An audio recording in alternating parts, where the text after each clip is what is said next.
June 23, 1942. The war in Europe had reached a fever pitch. The skies above the English Channel were a deadly chessboard, where every move could mean life or death, victory or defeat. On this day, at a quiet airfield in South Wales, a group of Royal Air Force spotters peered through their binoculars, expecting the familiar silhouettes of Spitfires returning from patrol. But what they saw instead was something that made their hearts skip a beat.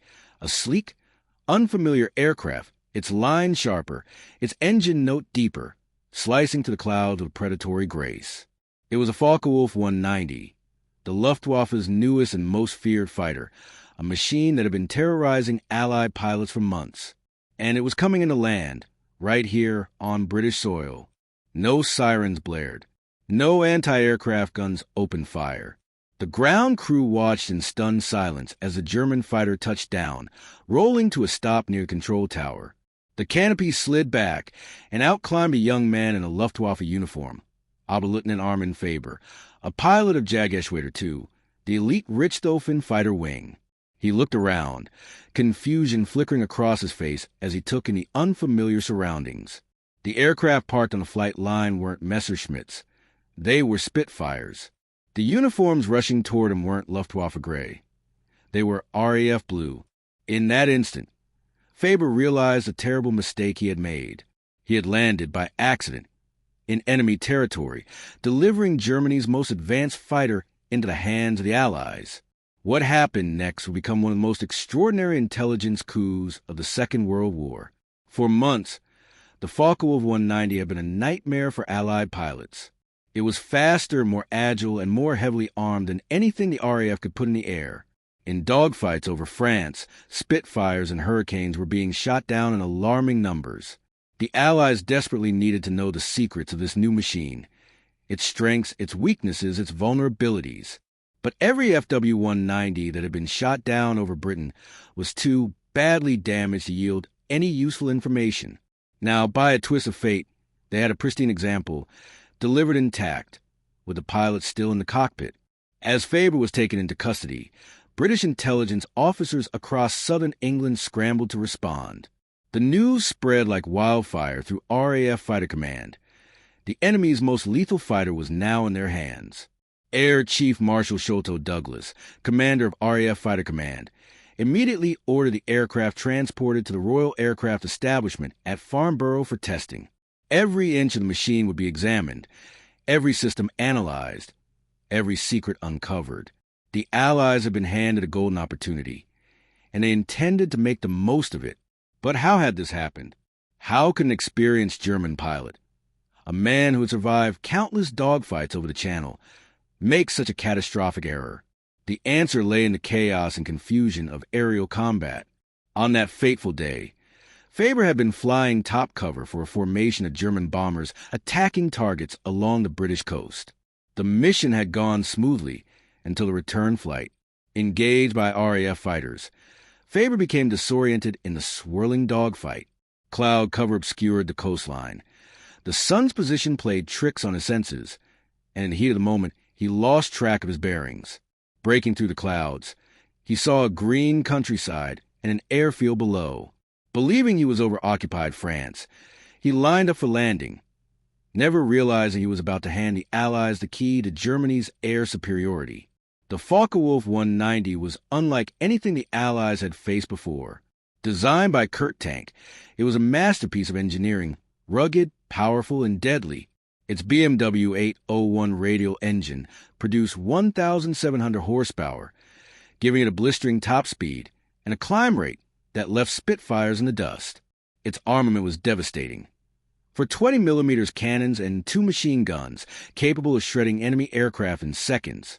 But its most revolutionary feature was its roll rate, the ability to snap from one bank to another faster than any Allied fighter. In the hands of a skilled pilot, the FW-190 was almost untouchable. For the RAF, the arrival of the FW-190 had been a rude awakening. Squadron leader J. Johnny Johnson, who would become Britain's top scoring ace, recalled his first encounter with the new German fighter. "It was faster than our Spitfire Mark versus in level flight, and in the dive," he wrote. "It could outroll us." Its firepower was devastating. For the first time in the war, our fighters were comprehensively outclassed. The statistics told the story. In the first 6 months of 1942, RAF fighter losses over France soared.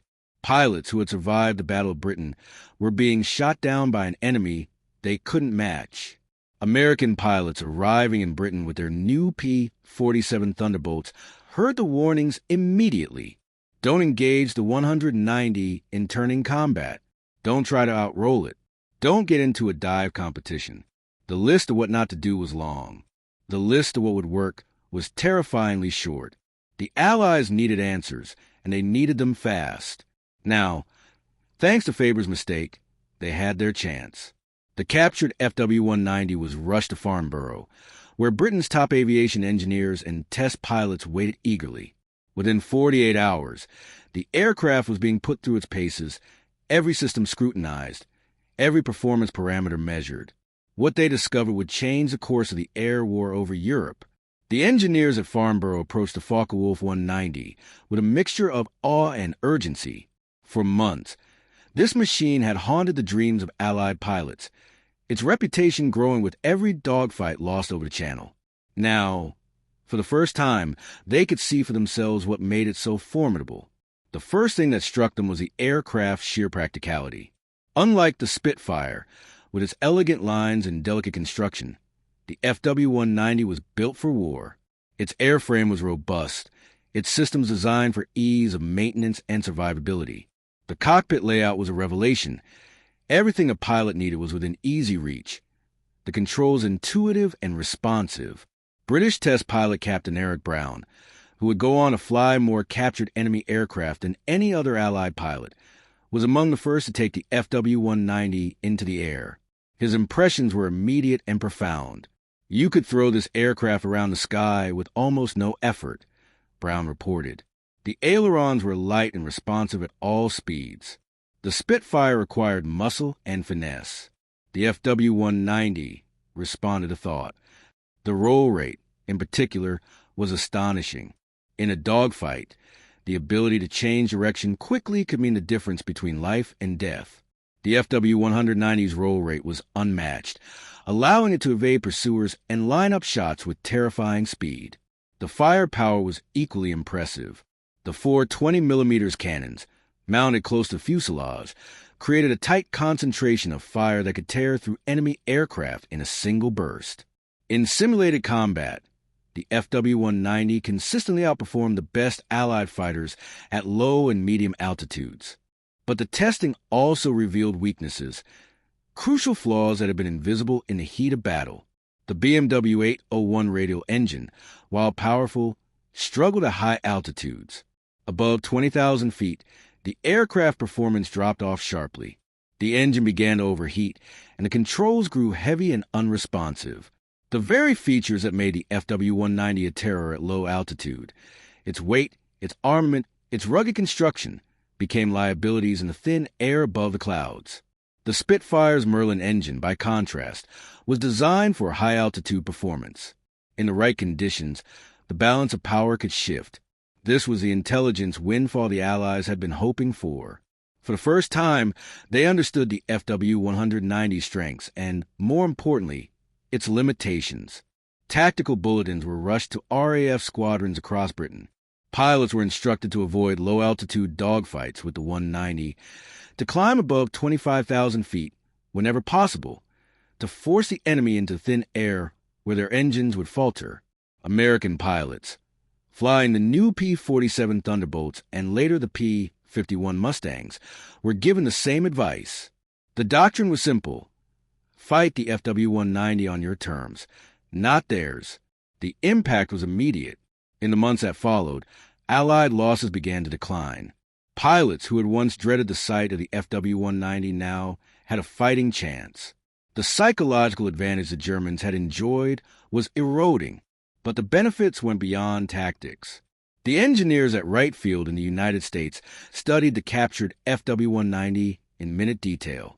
They examined its roll rate, its gun placement, its cockpit ergonomics. Lessons learned from the German fighter were incorporated into the design of new American aircraft. The P-47's ailerons were modified to improve responsiveness. The concentration of firepower in the P-51's wings was inspired by the FW-190's devastating armament. Even the layout of the cockpit instruments was influenced by German thinking. The story of the captured FW-190 spread quickly through the Allied air forces. It became a symbol of hope, a reminder that even the most daunting enemy could be understood and overcome. For the pilots who faced the Luftwaffe in the skies over Europe, the knowledge gained from Faber's mistake was a lifeline.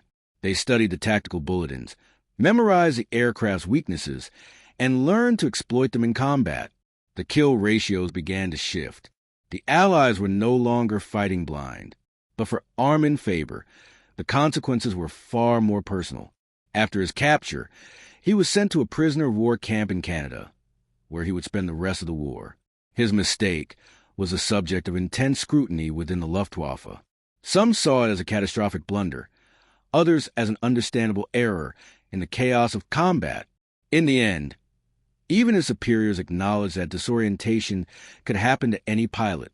The real question was why German intelligence had assumed the British would never get their hands on an intact FW-190. The irony was not lost on the Allies. For months, German agents had been trying to capture a Spitfire Mark IX, hoping to unlock the secrets of its improved performance.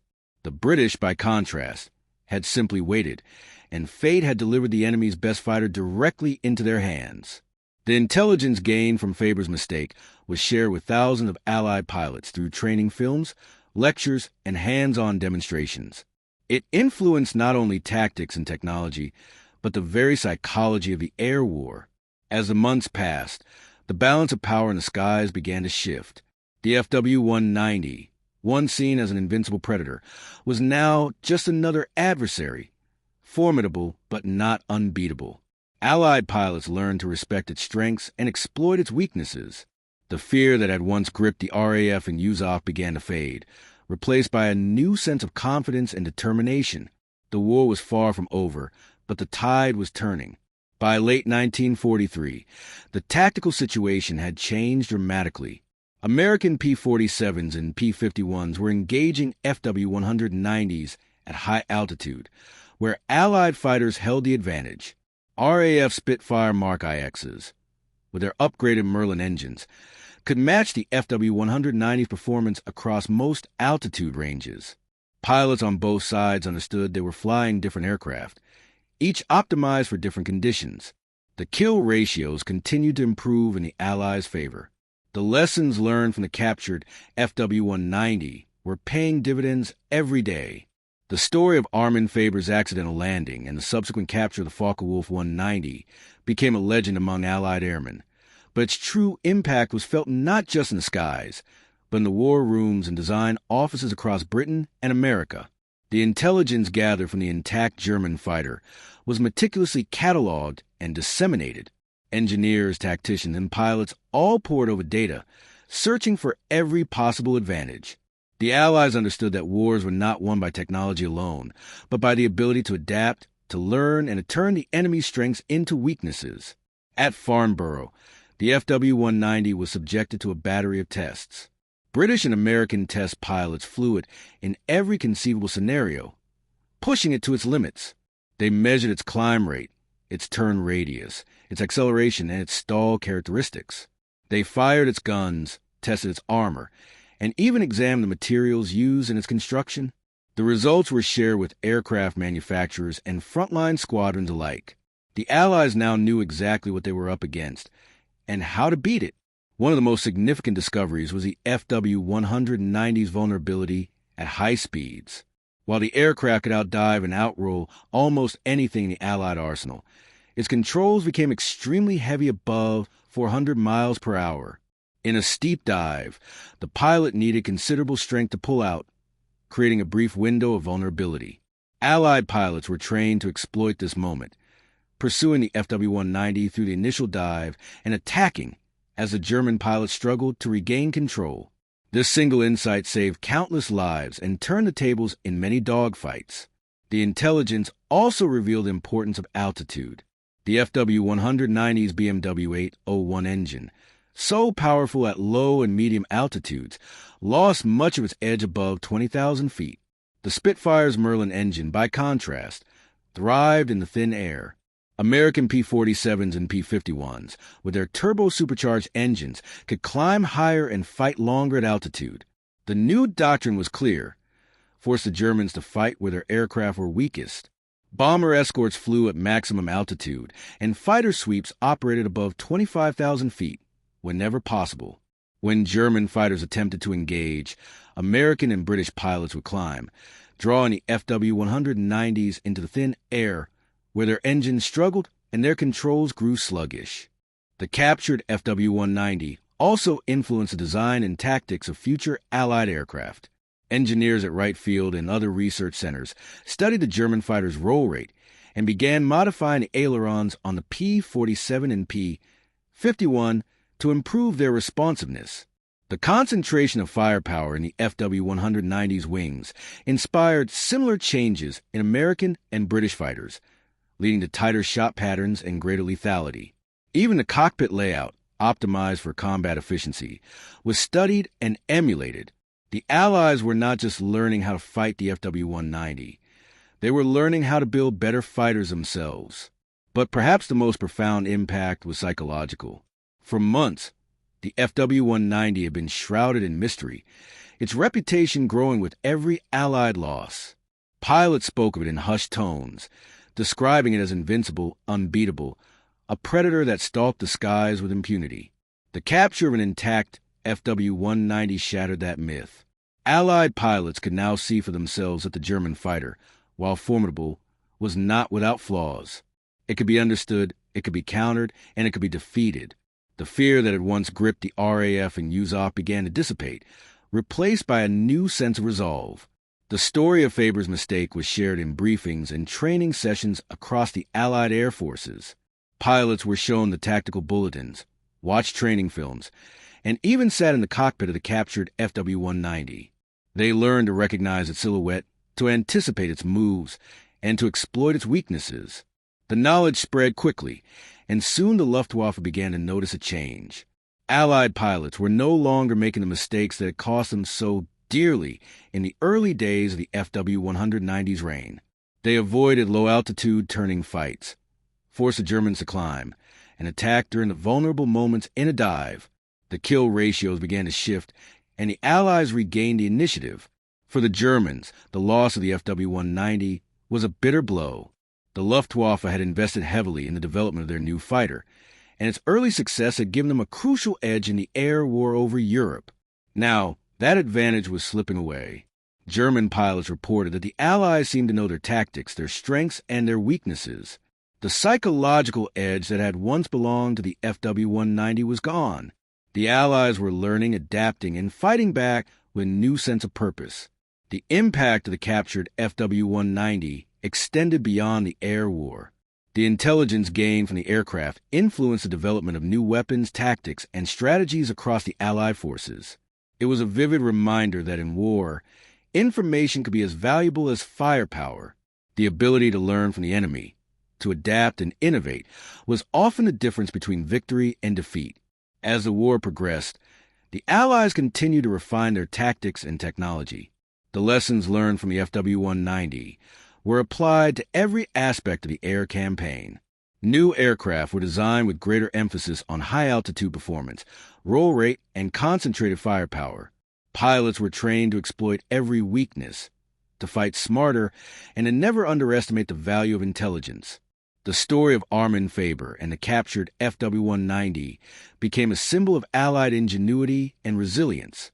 It was a story told in mess halls and briefing rooms, a reminder that even the smallest mistake could have far-reaching consequences. For the men who fought in the skies over Europe, it was a lesson in humility, adaptability, and the relentless pursuit of victory. As the Allies pressed their advantage, the skies over Europe became a proving ground for the lessons learned from the Focke-Wulf 190. Every squadron, every pilot, every engineer who came into contact with the captured aircraft carried its secrets into battle. The transformation was not immediate, but it was relentless. The Allies, once on the defensive, began to seize the initiative, turning the Luftwaffe's own innovations against them. In the months following the capture, The RAF and USAF launched a series of operations designed to test their new tactics. Bomber formations flew deeper into occupied Europe, escorted by fighters that now understood how to counter the FW-190's strengths. The results were dramatic. Where once the German fighters had swooped in with impunity, now they found themselves outmaneuvered and outgunned at high altitude. The Allies' new confidence was palpable. Pilots who had once dreaded the sight of the FW-190 now saw it as a challenge to be met, not a death sentence. The psychological shift was as important as the tactical one. In war, morale is a weapon as powerful as any machine gun or cannon. The knowledge that the enemy's most feared fighter was no longer a mystery gave Allied pilots a sense of control. They were no longer fighting an unknown adversary. They were fighting a machine whose secrets they had unlocked. This confidence spread to the ranks, fueling a new aggressiveness in the air. The Luftwaffe, for its part, was forced to adapt. German engineers worked feverishly to address the weaknesses revealed by Allied testing. New variants of the FW-190 were developed, each seeking to reclaim the lost edge.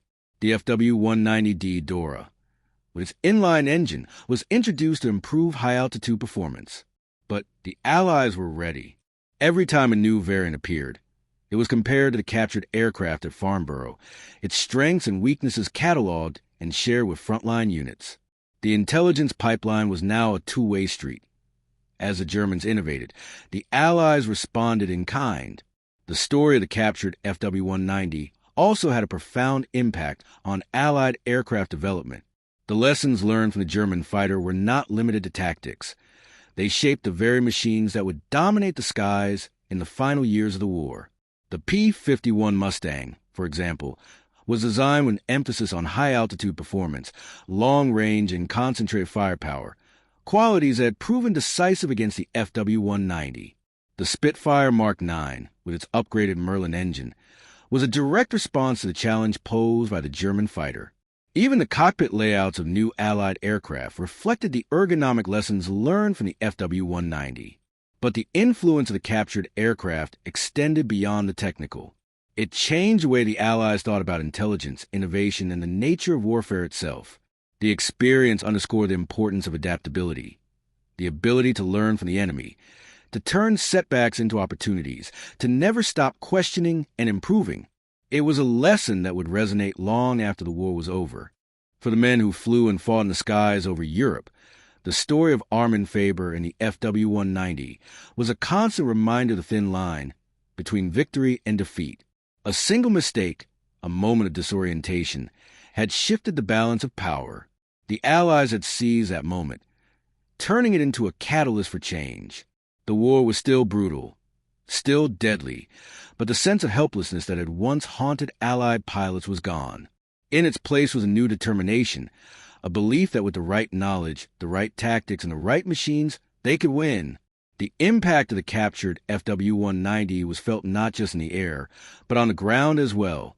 Intelligence officers, engineers, and strategists all drew lessons from the episode. The importance of capturing enemy equipment, of studying and understanding the opposition, became a central tenet of Allied doctrine. Training programs were updated, emphasizing the need for adaptability and critical thinking. Pilots were encouraged to report their observations, to share their experiences, to contribute to the collective knowledge of the Air Force. The story also became a powerful tool for propaganda. Allied newspapers and newsreels trumpeted the capture of the FW-190 as a triumph of British ingenuity and American resourcefulness. The image of the sleek German fighter, now bearing RAF roundels, was a potent symbol of the Allies' ability to turn the enemy's weapons against them. It was a story that inspired hope on the home front and fear in the hearts of the enemy.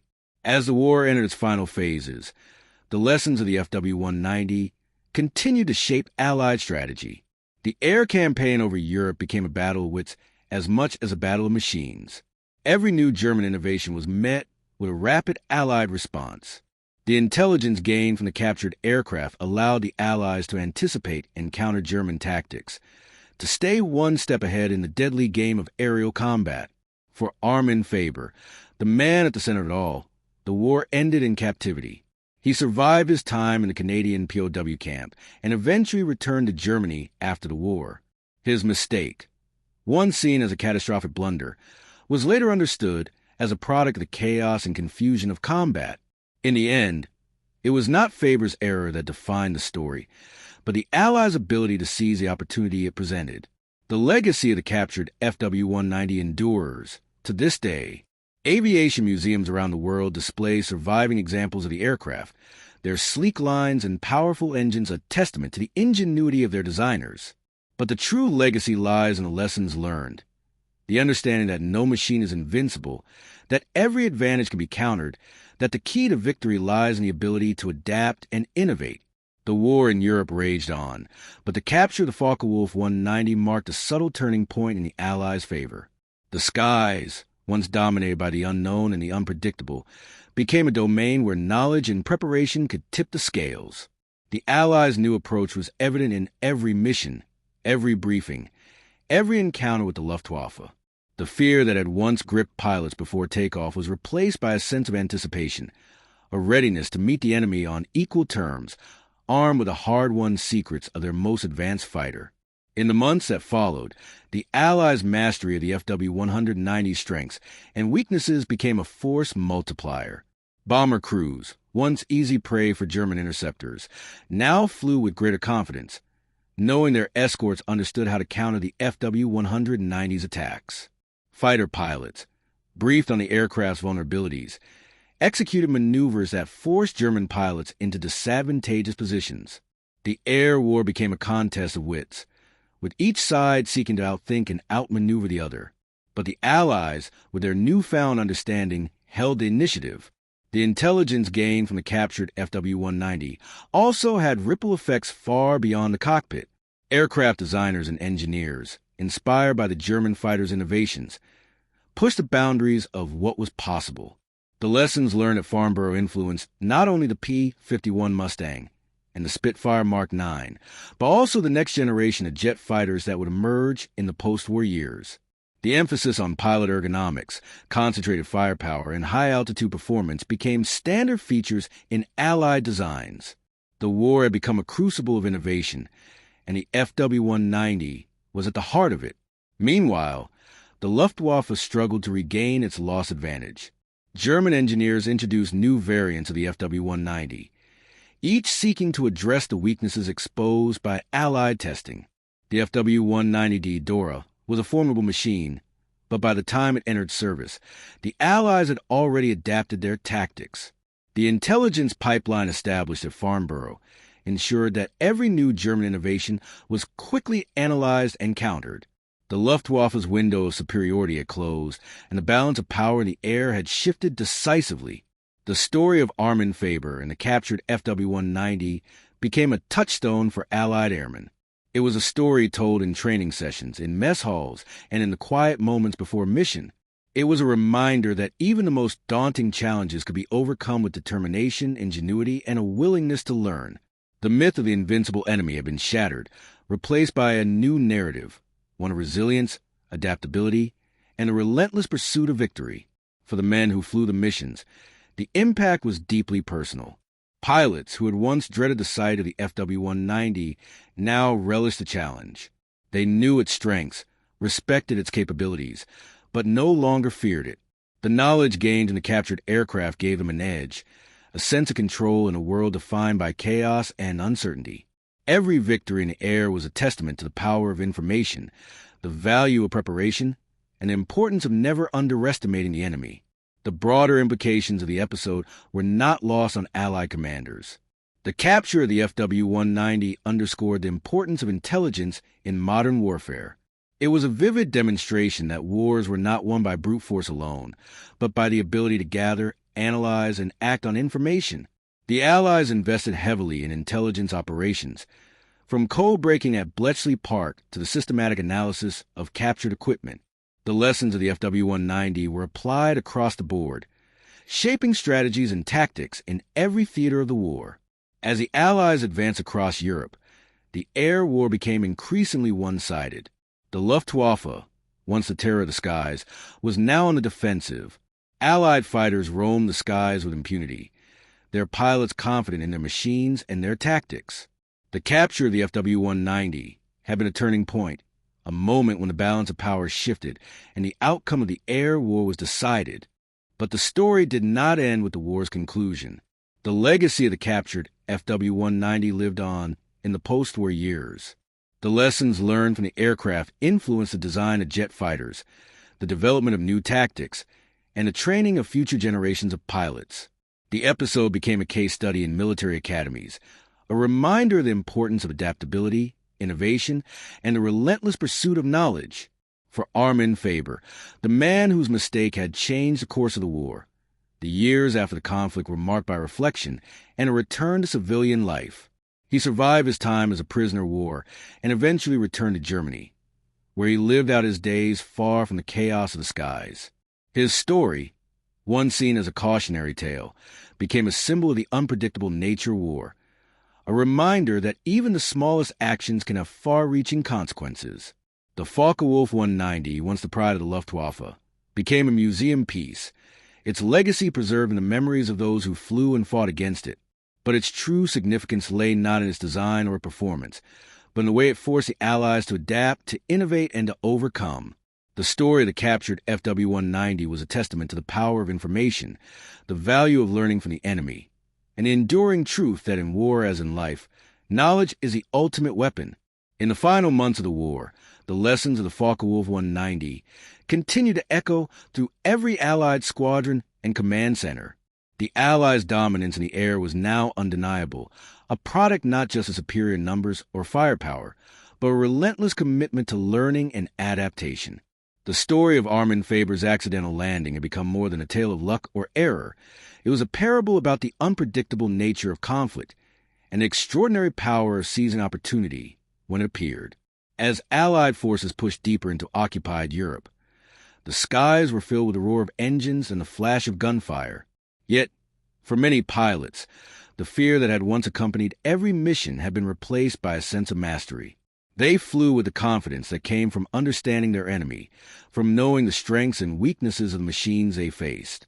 The intelligence gained from the captured FW-190 was now woven into every tactic, every maneuver, every split-second decision made in the heat of battle. The impact of the captured aircraft was felt in ways both large and small. In the design offices of North American Aviation and Supermarine, engineers drew on the lessons of the FW-190 to refine their own creations. The P-51 Mustang, with its unmatched range and high-altitude performance, became the scourge of the Luftwaffe, escorting bombers deep into enemy territory and sweeping the skies clear of opposition. The Spitfire Mark IX, its Merlin engine tuned for altitude and speed, met the FW-190 on equal terms and often emerged victorious. The Allies' ability to adapt and innovate, fueled by the intelligence windfall at Farnborough, had turned the tide of the air war. On the front lines, the psychological advantage was just as important as the technical one. Allied pilots, once haunted by the myth of the invincible German fighter, now faced their adversaries with clear eyes and steady hands. They knew that every machine had its limits, every tactic its counter, every advantage its price. The fear that had once paralyzed squadrons was gone, replaced by a quiet determination to see the job through. The story of the captured FW-190 was a constant reminder that victory belonged not to the strongest or the fastest, but to those who could learn, adapt, and persevere. The Luftwaffe, for all its ingenuity and courage, could not keep pace. The loss of the FW-190's secrets was a blow from which it never fully recovered. German pilots, once the hunters, now found themselves hunted, their tactics anticipated, and their machines matched or surpassed. The Allies' relentless pressure, combined with a strategic bombing campaign and the steady advance of ground forces, left the Luftwaffe reeling. By the time the war drew to a close, the skies over Europe belonged to the Allies. Yet, the story of Armin Faber and the FW-190 did not end with the cessation of hostilities. In the years that followed, historians, engineers, and military strategists returned again and again to the lessons of that fateful day in June 1942. The captured aircraft became a symbol of the importance of intelligence, the value of adaptability, and the unpredictable nature of war. It was studied in military academies, its story told to new generations of pilots and commanders as a reminder that even the smallest mistake can change the course of history. Aviation museums across the world now display the Focke-Wulf 190, its sleek lines and powerful engine a testament to the brilliance of its designers. But for those who know the story, the aircraft is more than just a relic of a bygone era. It is a symbol of the enduring truth that knowledge, hard-won, carefully analyzed and courageously applied, is the most powerful weapon in any conflict. The Allies' victory in the air was not just a triumph of machines, but a triumph of minds. For Armin Faber, the years after the war were spent in quiet reflection. He lived out his days in Germany, far from the chaos and destruction that had once defined his life. His mistake, once the subject of ridicule and blame, was eventually understood as a product of the fog of war, a reminder that even the best-trained, most experienced individuals are not immune to error. In the end, Faber's story became one of redemption, a testament to the unpredictable paths that history can take. The legacy of the captured FW-190 endures, not just in the annals of military history, but in the spirit of innovation and adaptability that defines the best of human endeavor. The story is a reminder that in every challenge lies opportunity, that every setback can be transformed into a stepping stone for progress. The Allies' ability to turn a moment of confusion into a decisive advantage was not just a stroke of luck, but a reflection of their commitment to learning, to questioning, and to never accepting defeat. As we look back on the events of that summer day in 1942, it is clear that the true victory was not won in a single dogfight or a single mission, but in a collective effort to understand, to adapt, and to overcome. The Focke-Wulf 190, once the terror of the skies, became the teacher that showed the Allies how to win. And in that lesson lies the enduring power of knowledge, the secret weapon that changed a war and perhaps changed the world.